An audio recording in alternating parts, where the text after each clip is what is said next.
Pagsak sa kamay ng batas ang isang binatilyo na kabilang sa top 10 most wanted person sa rehiyon ng Central Visayas matapos itong maaresto ng mga operatiba ng Cebu PNP sa isang operasyon sa Talisay City, Cebu. Yan ang tinutukan ni Patrolwoman Flora May Azares. Hawak ng kapulisan ng Cebu ang binatilyong top 10 most wanted person ng buong Central Visayas na may kasong rape matapos masakote ng mga otoridad sa Sentro Barangay Puok City of Talisay, Cebu noong ika-22 ng Hulyo ng taong kasalukuyan. Kinilala ni Police Lieutenant Colonel Brian O'Neil C. Salvacion, Chief ng Provincial Intelligence Unit, Provincial Drug Enforcement Unit, Cebu Police Provincial Office, ang suspect na si alias Japet, 18 anyos, na residente ng Purok Tambis, Barangay Puok, Talisay City, Cebu.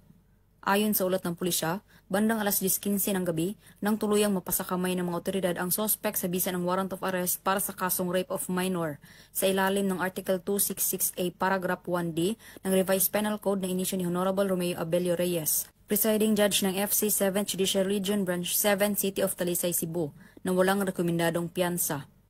Kasulukuyang nasa kustodiya ng City of Talisay PS Custodial Facility ang suspect para sa dokumentasyon at tamang disposisyon.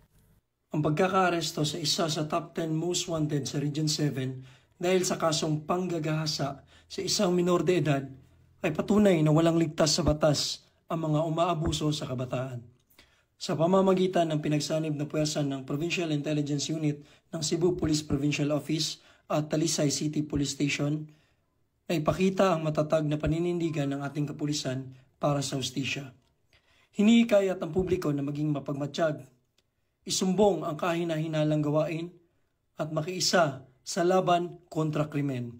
Sama-sama nating protektahan ang ating komunidad at ang mga kabataan.